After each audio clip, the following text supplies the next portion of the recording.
আমি আবার চলে এসেছি পার্ট নাম্বার 11 ভিডিও নিয়ে, যেখানে আমরা WB SSC SLST 2025 computer science এবং কম্পিউটার অ্যাপ্লিকেশনের প্রিভিয়াস ইয়ার ইম্পর্টেন্ট প্রশ্নগুলোকে সলভ করছিলাম। যারা এখনো আগের পার্টগুলো দেখোনি, চিন্তার বিষয় নেই, আমি এই ভিডিওর আই বাটনে তোমাদের প্লেলিস্টের লিংক দিয়ে দেবো। তোমরা সিকোয়েন্সিয়ালি কনসেপ্টগুলোকে গ্রিপ করলে আইডিয়া আরো ভালো তোমাদের ক্লিয়ার হয়ে যাবে। তো চলো সময় নষ্ট না করে শুরু করা যাক ভিডিওটা। কি বলেছে প্রথম প্রশ্ন, which of the following system call result in sending SYN packet. এই প্রশ্নটা কম্পিউটার অ্যাপ্লিকেশনে 2016 সালে এসেছিল। প্রথমেই বলে দিই, অনেক লোকরা জিজ্ঞেস করো কোন ইয়ারের প্রশ্ন করাচ্ছেন স্যার, যেগুলো মনে আছে আমি সেগুলো বলে দেবো। তো এটা বলছে সিঙ্ক প্যাকেট আমরা কোন সিস্টেম কলে কিন্তু পাঠাই। সিঙ্ক মানে কি, দুটো যখন ডিভাইস, এটা নেটওয়ার্কিং থেকে প্রশ্নটা দিয়েছে, প্রথমে বলে দিই কম্পিউটার নেটওয়ার্ক, CN লেখা মানে কম্পিউটার নেটওয়ার্ক। ধরে নাও দুটো ডিভাইস যখন নিজেদের মধ্যে কমিউনিকেশন করে, এটা কিন্তু TCP/IP প্রোটোকল থেকে গল্প বলেছে, হ্যান্ডশেকিং প্রোটোকল থেকে প্রশ্নটা এসছে। তো AB দুটো ডিভাইস যখন নিজেদের মধ্যে কমিউনিকেট করছে, বলছে কোন সিস্টেম কলে SYN সিঙ্ক্রোনাইজ প্যাকেট বলা হয়, সিঙ্ক প্যাকেট বলা হয়, কখন পাঠানো হয়। ঠিক আছে,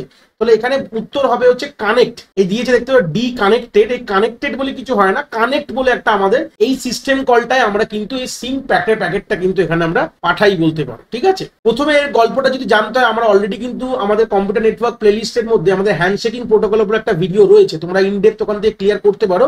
বাট ফর দ্য আইডিয়া আমি বলে দিই, 3-ওয়ে হ্যান্ডশেকিং প্রোটোকল হয়। TCP কানেকশন যখন এস্টাবলিশ করা হয়, TCP কে বলা হয় সিকিউর কানেকশন। যখনই আমরা কোনো সিকিউর কানেকশন করতে যাই, তখন আমরা TCP কানেকশন বলতে পারো। এটাকে কানেকশন ওরিয়েন্টেড কনসেপ্ট বলে। আমাদের UDP আছে, ইউজার ডেটাগ্রাম প্রোটোকল বলতে পারো। এটাও আমাদের একটা ওয়ান কাইন্ড অফ কানেকশন, যেখানে হচ্ছে আমাদের অত সিকিউরিটি থাকে না, আমরা ওখানে কানেকশন লেস কনসেপ্ট ইউজ করি, এটা কানেকশন ওরিয়েন্টেড হয় এখানে। তো 3-ওয়ে হ্যান্ডশেকিং এখানে তিনটে এখানে হ্যান্ডশেকিং কেন কনসেপ্ট হয়। এখানে ফার্স্ট এখানে বলেছে প্রথমে ক্লায়েন্ট, ধরো না এটাকে ক্লায়েন্ট, এটা ধরো না সার্ভার। ধরো না এই যে তোমরা যখনই ইউটিউব খোলো, ইউটিউবে তোমরা কোনো রিকোয়েস্ট পাঠাও, তো সেই সূত্রে তোমরা ক্লায়েন্ট, ইউটিউব হচ্ছে সার্ভার। তো সেই সূত্রে ক্লায়েন্ট প্রথমে কি করবে, এই সকেট দিয়ে একটা কলিং হবে, সেখান থেকে একটা সকেট তৈরি হবে। তারপর ক্লায়েন্ট এখানে বাইন্ড বলে যে সিস্টেম কলটাকে কল করে, এগুলো সব অপারেটিং সিস্টেমের মধ্যে রয়েছে আমাদের বাই ডিফল্ট, এগুলো যা সিস্টেম কল হচ্ছে, কাজগুলো হয়ে যাচ্ছে। যেখানে বাইন্ড কি হয়, লোকাল অ্যাড্রেসটা সেটা ক্লায়েন্টের চলে যায়, মানে ক্লায়েন্টের যে IP অ্যাড্রেস, ম্যাক অ্যাড্রেস, এই বাইন্ড ফাংশনের মধ্যে চলে যায়। তারপর কিন্তু ক্লায়েন্ট কিন্তু আমাদের কানেক্ট ফাংশনটা ইউজ করে আমাদের সিঙ্ক্রোনাইজেশন প্যাকেট পাঠায়। এই হচ্ছে গল্প। এই সিঙ্ক্রোনাইজেশন প্যাকেট কিন্তু আমাদের সার্ভারকে পাঠায়।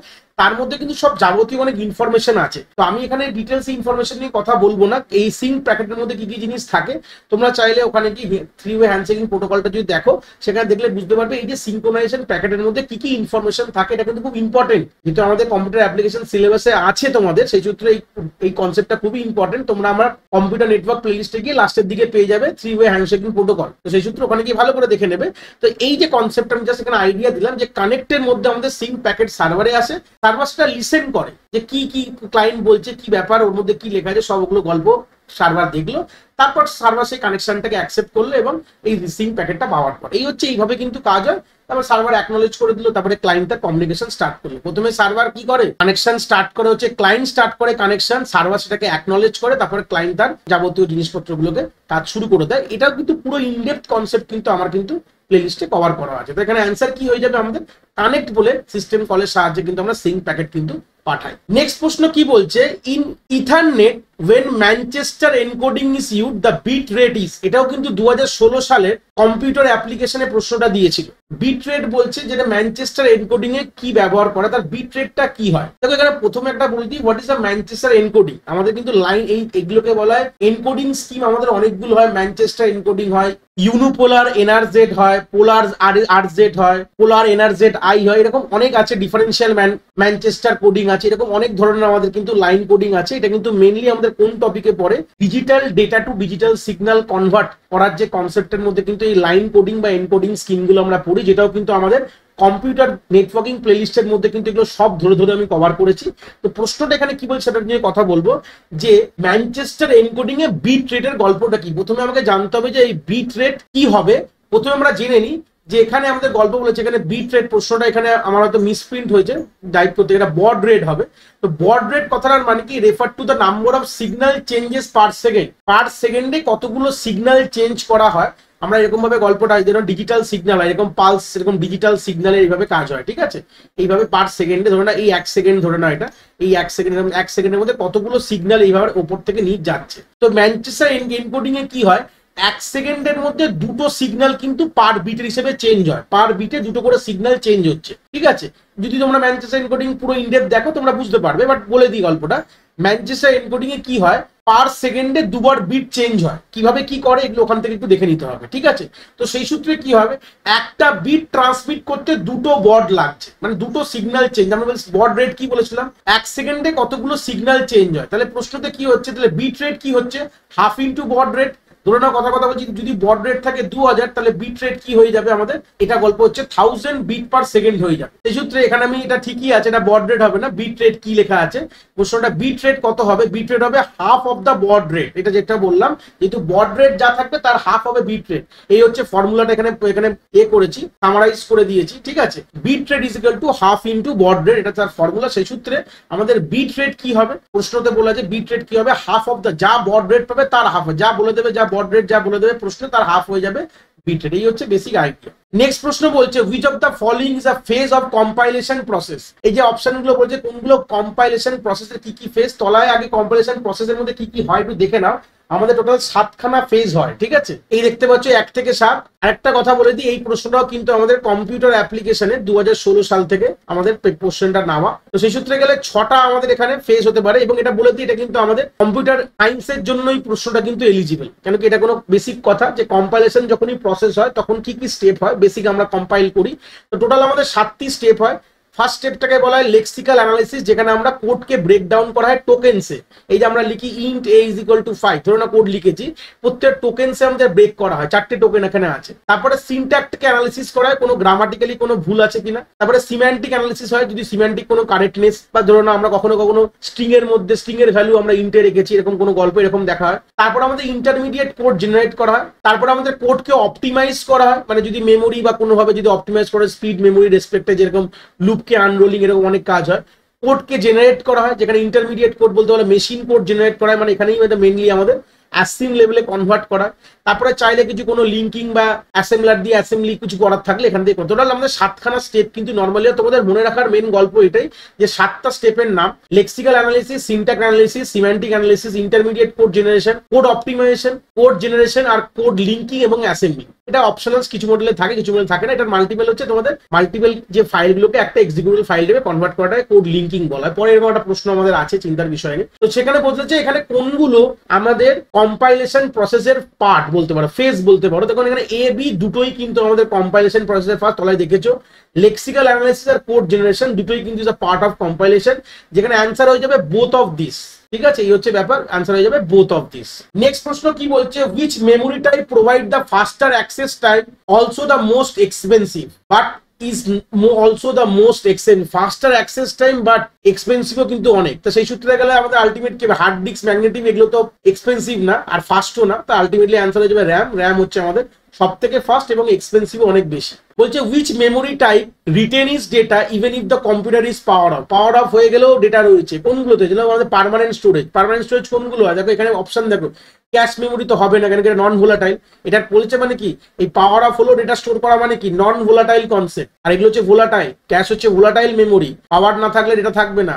র্যামও তাই, ভোলাটাইল মেমোরি। ভার্চুয়াল মেমোরি বলতে নর্মালি কিছু হয় না, এটা কনসেপ্ট, ইলিউশন, ওরকম কোনো গল্প হয় না, এটা কিছু লেখারই দরকার নেই। আর লাস্ট পরে হচ্ছে রম। রম হচ্ছে রিড অনলি মেমোরি, এটা কিন্তু নন ভোলাটাইল মেমোরি, আবার না থাকলেও কিন্তু এখানে এটা স্টোর থাকে। নেক্সট প্রশ্ন বলছে which of the following device is commonly use for high quality graphics designing task. Graphics designing টাস্কের জন্য কোন জিনিসটা, ডিভাইসটা ইউজ করা হয়।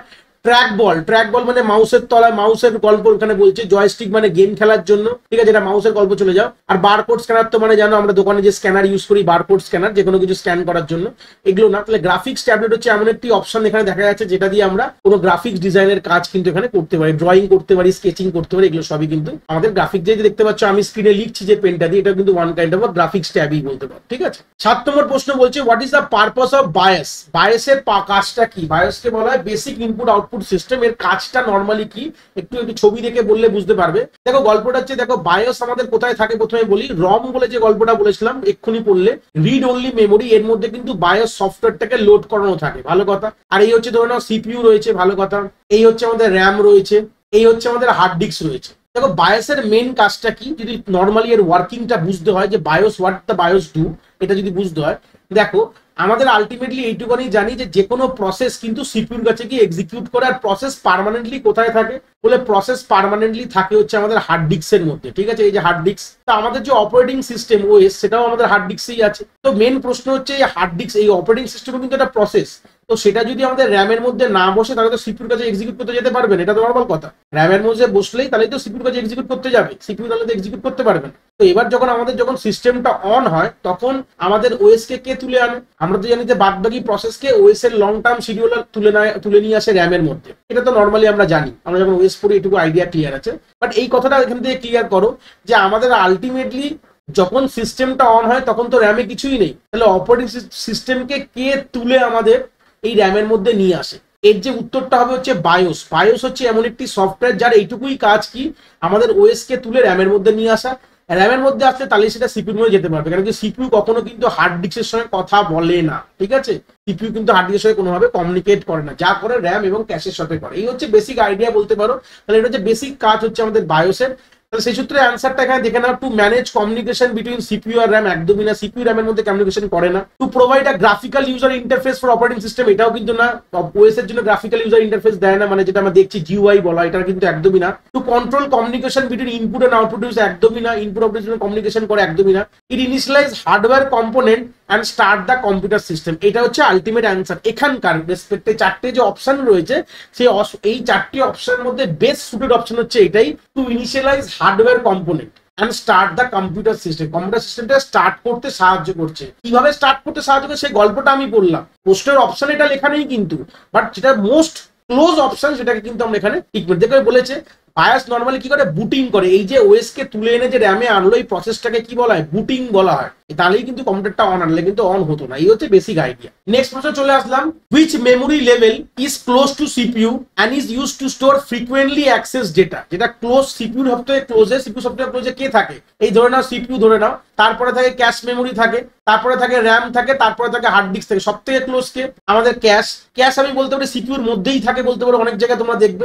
তা আলটিমেটলি ক্যাশকে বাদ দিলে কে পড়ে রয়েছে, র্যাম পড়ে রয়েছে। র্যামকে বলা হয় প্রাইমারি মেমোরি। দেখো অপশনে কি secondary memory, tertiary memory, virtual memory, এগুলো কি অপশন হবে না? আলটিমেটলি কি প্রাইমারি মেমোরি। তাহলে অ্যান্সার হয়ে যায় প্রাইমারি র্যাম, যেটা সব থেকে সিপিইউর ক্লোজ বলতে পারো, আর ফ্রিকোয়েন্টলি অ্যাক্সেস কিন্তু থাকে। ক্যাশ বলতে পারো, ক্যাশ হচ্ছে ওয়ান কাইন্ড অফ মেমোরি যেটা সিপিইউর মধ্যেই এখনকার দিনে থাকে, আলাদা করে বাইরে লাগাতে হয় না। যেরকম র্যামকে আমরা বাইরে লাগাই, তো সেরকম কিন্তু আমাদের সিপিইউতে ক্যাশটা কিন্তু বাইরে লাগাতে হয় না, ওটা সিপিইউর মধ্যেই থাকে। তো পরের প্রশ্নে চলে আসলাম, which type of memory is volatile and temporary use to store data that the CPU is currently processing. ভালো প্রশ্নের উত্তর কিন্তু এইটা কি বলতে চাইছে, একটা ভোলাটাইল এবং টেম্পোরারি। ভোলাটাইল তো টেম্পোরারি হয়, বা টেম্পোরারি আলাদা করে বলার দরকার নেই। যেখানে সিপিইউ যেটা কারেন্টলি প্রসেস করছে তার ডেটাকে স্টোর করে রাখতে পারে। দেখো এই প্রশ্নের অপশন দেখো, আমাদের ক্যাশ মেমোরি আছে, রম আছে, ফ্ল্যাশ আছে, আর ভার্চুয়াল মেমোরি। ভার্চুয়াল মেমোরি তো একটা ওয়ান কাইন্ড অফ কনসেপ্ট, এটা কোনো মেমোরি পাওয়া যায় না। ফ্ল্যাশ মেমোরি এখনকার দিনে ব্যবহার হয় না, এরকম কোনো মেমোরিতে আমার কোনো ব্যাপার নেই। রমও কিন্তু আমাদের টেম্পোরারি না, এগুলো সব পার্মানেন্টের গল্প চলে গেল। আলটিমেটলি একটা মেমোরি আছে যে কিন্তু টেম্পোরারি আর ভোলাটাইল, বাদ বাকি সবই দুটো হচ্ছে আমাদের নন ভোলাটাইল কনসেপ্ট বলতে পারো। বাট ফ্ল্যাশ মেমোরি এখনকার দিনে খুব একটা ব্যবহার করি না আমরা। বাট ভার্চুয়াল মেমোরি বলে কোনো মেমোরি আমাদের হয় না, এটা ইলিউশন, আমরা অলরেডি এর আগের পার্টে দেখেছি গল্প। তো সেই সূত্রে এখানে ক্যাশ মেমোরি এখানে অপশন হবে, কিন্তু ক্যাশের জায়গায় যদি র্যাম থাকতো তাহলে র্যামও কিন্তু এখানে অপশন হতো। বাট এখানে যে প্রশ্নে যা লেখা আছে ক্যাশ, তাহলে ক্যাশই কিন্তু এখানকার আলটিমেট অ্যান্সার বলতে পারো। নেক্সট প্রশ্ন কি বলছে, the master slave JK flip flop is effectively a combination of. এটাও কিন্তু আমাদের সালের প্রশ্ন, 2016 সালে এসছে, কম্পিউটার সায়েন্সদের এই প্রশ্নটা এসছে। JK flip flop, master slave JK flip flop কি কম্বিনেশনে তৈরি করা হয়, মানে কিভাবে কম্বাইন করে, কোন কোন জিনিসকে কম্বাইন করে আমাদের master slave JK flip flop তৈরি করা হয়। প্রশ্নের উত্তর হবে master slave JK flip flop যখন ছবি দেখবে, দুটো ফ্লিপ ফ্লপ যদি আমরা সিরিজ এরকম ভাবে লাগাই তখনই কিন্তু আমাদের মাস্টার স্লেভ, একটাকে মাস্টার বলে একটাকে স্লেভ বলে। তলায় গল্প লেখা রয়েছে, একবার দেখে নিও। একটা আমাদের এজ ট্রিগারে কাজ করে, একটা আমাদের লেভেল ট্রিগারে কাজ করে। দুই রকম আমাদের ট্রিগার হয়, মানে ক্লক ইনপুট বলতে পারে। একটা হাইতে কাজ করবে, মাস্টার কাজ করে হচ্ছে হাইতে, আর স্লেভ কাজ করে কিন্তু আমাদের লো ক্লক ইনপুট। তলায় আমাদের প্রত্যেকটাতে clock input, clock pulse provide থাকে। তাহলে এইভাবে আমাদের মাস্টার স্লেভ জেকে হয়। আলটিমেট হবে দুটো ফ্লিপ ফ্লপে কম্বাইন করে কিন্তু আমাদের এই মাস্টার স্লেভ জেকে আমরা তৈরি করতে পারি। এই হচ্ছে বেসিক গল্প। একটা মাস্টার সেই সূত্রে একটা স্লেভে কাজ করে, দুটোই কিন্তু এজ ট্রিগারে কাজ করে, ঠিক আছে। কিন্তু একজন হাইতে কাজ করে, একজন লোকে কাজ করে। এটাই আমার এক্সপ্রেশনের তলায় লাভা আছে, একবার দেখে নিলে তোমাদের ক্লিয়ার হয়ে যাবে। 11 নম্বর কি বলছে, in binary representation what does the left most bit indicate. ধরুন একটা বাইনারি নাম্বার, যেন 10110, এই যে লেফট মোস্ট বিটটাকে কি ইন্ডিকেট করে, জেনে নাও লেফট আর রাইট দুটো বিটের নাম আছে। লেফট বিটটাকে বলা হচ্ছে এমএসবি বলা হয়, আর এই যে সব থেকে রাইট যে বিটটা রয়েছে সেটাকে বলা হয় এলএসবি বলা হয়। এমএসবি ফুল ফর্ম হচ্ছে মোস্ট সিগনিফিকেন্ট বিট, আর এলএসবি মানে হচ্ছে লিস্ট সিগনিফিকেন্ট বিট। ঠিক আছে, তাহলে আনসার কি হয়ে যাবে? লেফট মোস্ট বিট কি বলা হয়? মোস্ট সিগনিফিকেন্ট বিট বলা। এটা যদি উল্টো করে দিত রাইট মোস্ট বিট হলে আনসার হয়ে যেত কিন্তু আমাদের লিস্ট সিগনিফিকেন্ট বিট। এই হচ্ছে বেসিক আইডিয়া। নেক্সট প্রশ্ন কি বলছে? What is the purpose of using one's complement representation of for negative number? আমাদের ওয়ান্স কমপ্লিমেন্ট রিপ্রেজেন্টেশন যে আমরা নেগেটিভ নাম্বারকে রিপ্রেজেন্ট করি তার পারপোজটা কি? যাতে আমাদের ultimately two simplify arithmetic operation, arithmetic operation গুলোকে সিম্পলিফাই করার জন্য আমরা ওয়ান্স কমপ্লিমেন্ট রিপ্রেজেন্টেশন কিন্তু ব্যবহার করি। দেখো, one's complement provide a way to represent negative number in binary to perform subtraction via addition. যেরকম গল্পটা আমরা অনেক জায়গায় আমরা দেখেছিলাম যে আমরা যখন নর্মাল যখন করি না এই ওয়ান্স কমপ্লিমেন্ট, যেখানে আমরা কি করি, ধরুন আমি বলছি 36 মাইনাস 29, তো আমরা কি করি 20 মাইনাস 29 মানে আমরা কি করি, এটা টুস কমপ্লিমেন্ট বা ওয়ান্স কমপ্লিমেন্ট এর কথা বলেছে, আমরা নর্মালি এটা টুস কমপ্লিমেন্ট বার করি। তাহলে ওয়ান্স এর পর ওয়ান অ্যাড করলে টুস কমপ্লিমেন্ট বলা হয়। প্রথমে আমরা ওয়ান্স কমপ্লিমেন্ট বার করি, তারপরে এক যোগ করলে আমাদের হয়ে যায় টুস কমপ্লিমেন্ট বলতে পারো। ঠিক আছে, এই হচ্ছে বেসিক আইডিয়া। ওয়ান্স কমপ্লিমেন্ট পরে কিভাবে, ধরো না কোনো বিট আছে এইভাবে 101, প্রত্যেকটা বিটকে টগল করে দাও 0, এখানে তোমার 1, এখানে তোমার হয়ে যাবে 0, আর তার সাথে এক যোগ করলে কি হয়ে যাবে 0 1 1, এটা কিন্তু আমাদের টুস কমপ্লিমেন্ট হয়ে গেল। এই হচ্ছে বেসিক, এটা হচ্ছে ওয়ান্স, এটা 2। তাহলে আমাদের এখানে আলটিমেটলি কি হয়, আমরা সবসময় কি করি, এই যে টুস কমপ্লিমেন্ট করে আমরা কি করি 36 প্লাস টুস কমপ্লিমেন্ট অফ 29, মানে বেসিক আমরা সাবট্রাকশন না করে আমরা অ্যাডিশন করি, রেজাল্ট কিন্তু তাই আসবে। ঠিক আছে, এই জন্য আমাদের মেইনলি হেল্প কি করে, অ্যারিথমেটিক অপারেশনটাকে সিম্পলিফাই করার জন্য কিন্তু আমরা ওয়ান্স কমপ্লিমেন্ট সিনারিওকে ব্যবহার করি নেগেটিভ নাম্বারকে রিপ্রেজেন্ট করার জন্য। মাইনাস 29 মানে কি নেগেটিভ নাম্বার, তাই রিপ্রেজেন্ট করার জন্য আমরা ওয়ান্স বা টুস কমপ্লিমেন্ট ব্যবহার করি। নেক্সট প্রশ্নে চলে আসলাম, in one's complement representation how are negative number of binary number of 10? One's complement আমরা কিভাবে করব, প্রশ্ন হচ্ছে যখন আমরা নেগেটিভ বাইনারি নাম্বারকে রিপ্রেজেন্ট করতে হয় কিভাবে করি এটাকে। ধরে নাও আমরা নর্মালি কি করি, যে নাম্বার ধরে নাও মাইনাস 29 দিয়েছে, তাহলে আমরা কি 29 কে আমরা ওয়ান্স কমপ্লিমেন্টে করবো, আমরা মাইনাসটা বাদ দিয়ে দাও, তো 29 এর যা আমাদের বিট কম্বিনেশন যেরকম হলো তাকে আমরা এই বিট গুলোকে পজিশন গুলো চেঞ্জ মানে টগল করবো, 1 এর জায়গায় 0, এইভাবে আমরা উল্টো করে করে লিখে কিন্তু দিয়ে আমরা এইভাবে ওয়ান্স কমপ্লিট করি। তো আলটিমেটলি কি, by inverting all the bits, দেখো বিতে লেখা আছে আমরা প্রত্যেকটি বিটকে আমরা ইনভার্ট করে দিয়ে কিন্তু আমরা সরি এ আমরা মারলাম, এ কিন্তু আমাদের অ্যান্সার বি হবে না। মোস্ট সিগনিফিকেন্ট বিটকে আমরা করবো না, অনলি সবগুলো যতগুলো বিটকে আমরা সবগুলো বিটকে আমরা ইনভার্ট করে দেবো, যা ছিল তার থেকে টগল করে দেবো। টগল বা ইনভার্ট বলতে পারো, যে দিয়েছে 0 হলে 1 আর 1 হলে 0 আমরা করে দেবো। পরের প্রশ্নে চলে এসেছি, what is the advantage of two's complement representation over one's complement for negative number? এক্ষুনি দেখলাম ওয়ান্স কমপ্লিমেন্ট করছিলাম, বাট একটা অ্যাডভান্টেজ আছে।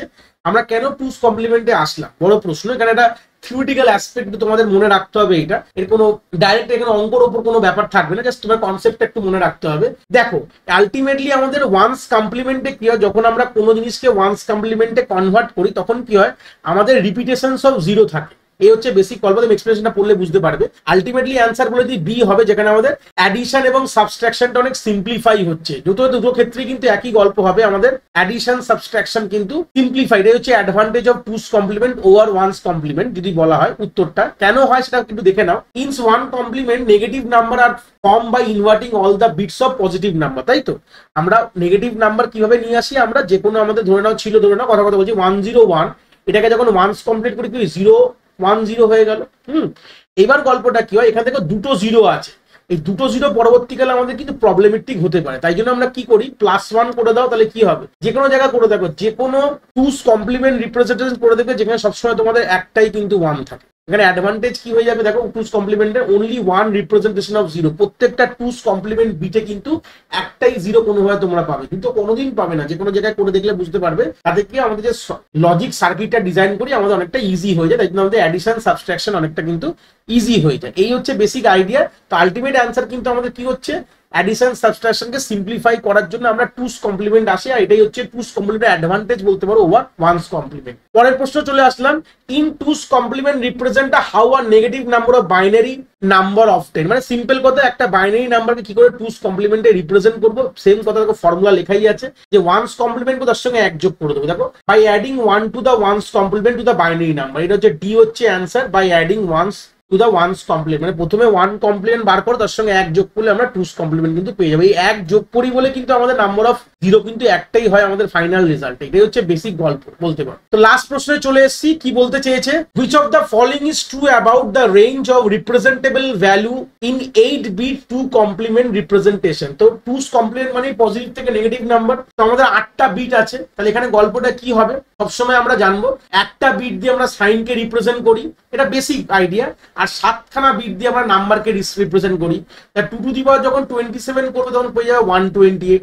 তাহলে এখান থেকে তোমার লিখতে পারে -127 থেকে -128 থেকে +127 অব্দি ভ্যালু কিন্তু আমরা এই রেঞ্জে কিন্তু ডিফাইন করতে পারি, যেটা মানে হচ্ছে -2^7 থেকে +2^7 বলতে পারো। এই হচ্ছে বেসিক আইডিয়া। তো এই কি আমাদের 16খানা প্রশ্ন আমাদের শেষ হয়ে গেল। ভিডিওটা ভালো লাগলে একটা লাইক করে দিও, বন্ধু বান্ধবের সঙ্গে শেয়ার করো যারা এই পরীক্ষার জন্য বসতে ইচ্ছুক, আর চ্যানেলটাকে সাবস্ক্রাইব করে দিও, কেন কি আমাদের ফিউচারে এরকম ধরনের আরো ভিডিও আসবে এমসিকিউ সলভের উপর। এই ভিডিওর নোটসটা তোমরা টেলিগ্রাম চ্যানেলে পেয়ে যাবে, যার লিঙ্ক আমরা এই ভিডিও ডিসক্রিপশনে দিয়ে দেওয়া রয়েছে। যদি কোনো ডাউটস থাকে এই ভিডিওর কমেন্টে শেয়ার করতে ভুলো না। সবাই ভালো থাকো, আবার আমাদের পরের ভিডিওতে দেখা হবে।